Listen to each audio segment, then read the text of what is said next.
त्याग। राजेश कुमार श्रीवास्तव।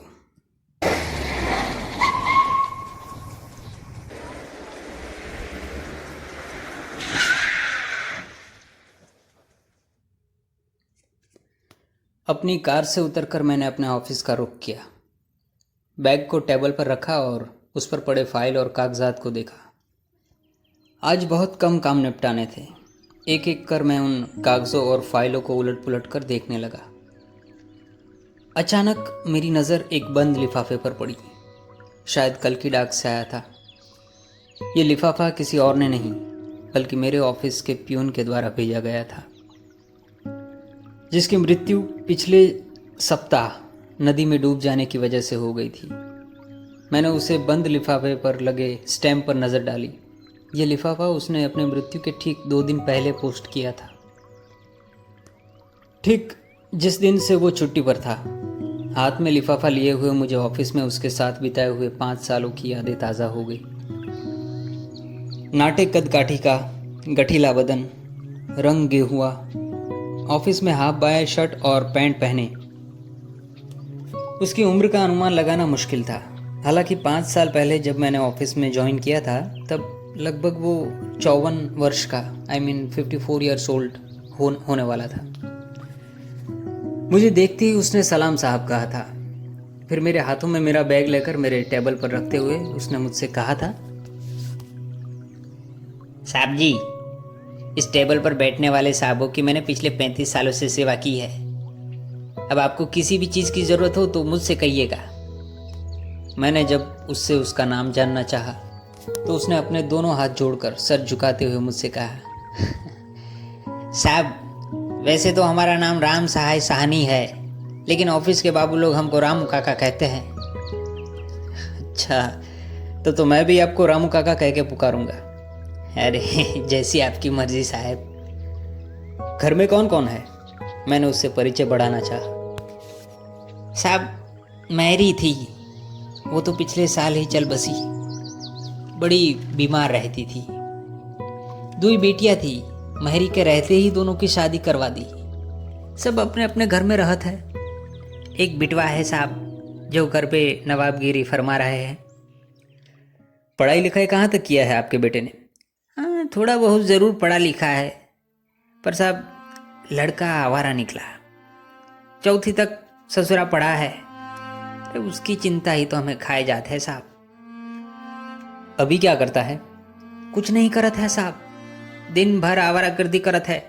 रात को दारू पी के आवत है। और हमरी महरी को एक बात बताऊं साहब, हमरी महरी का मरने का उम्र नहीं था, वो तो उसकी चिंता में ही बेचारी मर गई। कितनी उम्र है लड़के की?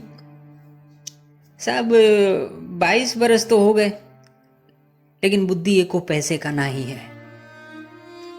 मैरी के मर जाने के बाद लोगों ने कहा कि शादी करा दो तो सुधर जाएगा और घर चलाने वाला भी मिल जाएगा। तो मैंने उसकी शादी भी करवा दी, लेकिन उसमें कौन सुधार नहीं आया। उल्टा वो तो अपनी महरिया को मारने पीटने लगा। एक दिन वो भाग के अपने मायके चली गई और फिर साहब ना आई।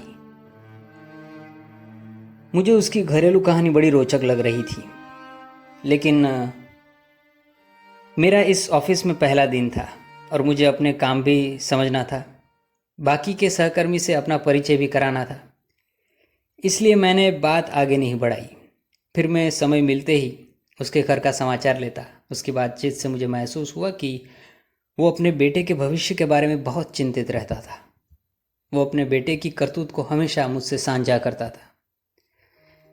एक दिन उसने मुझे बताया कि वो अपनी बहू के मायके गया था। उसने बहू को बहुत समझाया कि अगर तुम उसके साथ रहोगी तो वो ज़रूर सुधर जाएगा।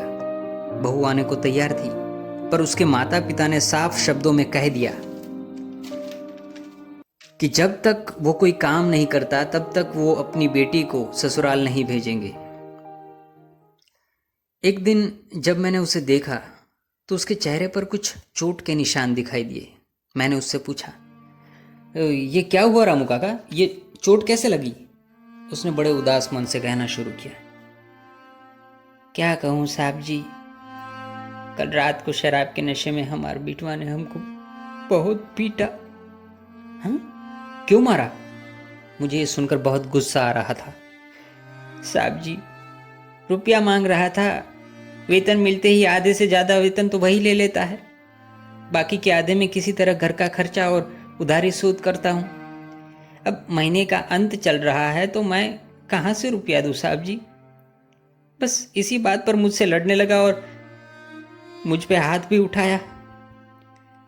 मैंने जब उसे रोकना चाहा तो उसने मुझे बहुत मारा। साहब, तुम उसके हाथों में पैसे क्यों देते हो?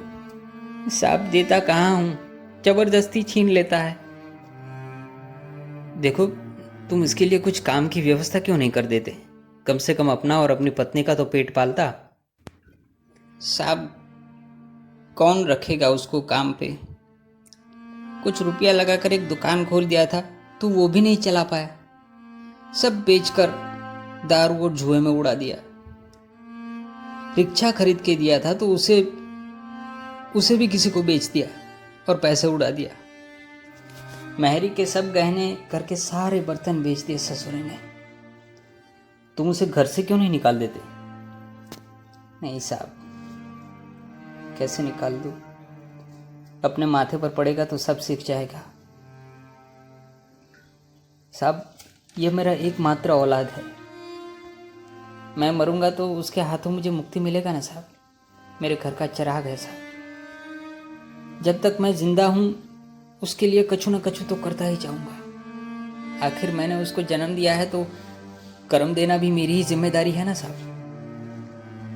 मुझे उसे उसके बेटे के प्रति आए अचानक प्रेम से गुस्सा भी आ रहा था और उसकी सोच से भी आश्चर्य हो रहा था। उसे लग रहा था कि उसने अपने बेटे को कहीं सेट न करके वो अपनी जिम्मेदारी नहीं निभा रहा। वो अक्सर इस बात का रोना रोता कि वो अपने बेटे को लायक नहीं बना पा रहा है। उसकी बातचीत से लग रहा था कि उसके बचपन के लाड़ प्यार नहीं उसे बिगाड़ दिया था। 2 बेटियों के बाद एक बेटा हुआ था। उसकी देखभाल में पति पत्नी ने कोई कसर न छोड़ी थी, लेकिन बेटे ने उनके लाड़ प्यार का जमकर मजा उठाया। बहुत ही कम उम्र में ही वो नशे का आदी हो गया था। अक्सर वो नशे में धुत होकर घर आता था, अपनी माँ बहन से लड़ता था। घर में कीमती चीज, वस्तुएं और गहने चुरा कर वो बेच देता था और जुआ खेलता था। माँ उसके इस स्वभाव से दुखी रहती थी। बेटियों की शादी में अच्छा खासा खर्च हुआ, कर्ज ले लिए गए, उसे शोध किया जा रहा था। घर में बेचने लायक कुछ नहीं बचा था। अब वो माँ से पैसे लेने के लिए हमेशा लड़ता था। बात बात पर मारने पर उतारू हो जाता था, हाथापाई भी कर लेता। माँ चिंतित रहने लगी कि फिर धीरे धीरे बीमार रहने लगी और अचानक एक दिन चल बसी। रामू काका के साथ काम करते हुए मुझे 5 साल हो गए थे। 15 दिन पहले मुझे प्रणोक्ति प्राप्त हुई। मेरी बदली का आदेश आ गया था। अगले महीने मुझे दूसरी जगह चले जाना था। जब रामू काका को यह समाचार मिला तो वो मेरे पास आए और बोले, साहब जी, अब तो आप हमें छोड़ के चले जाएंगे, क्यों? हाँ, वो तो जाना पड़ेगा, पर आपकी बहुत याद आएगी। आपको भूल पाना मुश्किल है। साहब, जाते जाते मेरी एक विनती सुन ले तो मेहरबानी होगी। हाँ हाँ, बोलिए, क्या बात है? साहब, आप तो अब बड़े साहब हो गए हैं। मेरे बेटे को कहीं सेट कर देते तो मैं निश्चिंत हो जाता। मैं उनकी बातों को सुनकर मुस्कुराने लगा और बोला, देखिए, ये तो सरकारी ऑफिस है और यहाँ किसी को नौकरी देना किसी के बस की बात नहीं। यहाँ तो केवल कंपटीशन के माध्यम से ही नौकरी मिलती है। फिर वो हाथ जोड़कर कहने लगे, कोई उपाय कीजिए साहब, हमारी नौकरी 1 और साल है, उसके बाद हमारे बिटवा का क्या होगा? साहब जी, कोई रास्ता निकालिए ना। मैंने हंसते हंसते मजाक के अंदाज में उनसे कहा, तो फिर आपको मरना होगा, तभी आपको, आपके बेटे को आपकी जगह नौकरी मिल सकती है। ये सरकार ऐसे ही कुछ नहीं देती। इतना कहकर मैं अपने काम में व्यस्त हो गया। अगले दिन रामू काका छुट्टी का आवेदन लेकर मेरे पास पहुंचे। मैंने उन्हें 2 दिन की छुट्टी मंजूर कर दी, लेकिन जब वो 5 दिनों के बाद भी ऑफिस नहीं आए तो उनके घर पर खबर भिजवाई गई। पता चला वो नदी में नहाने गए थे।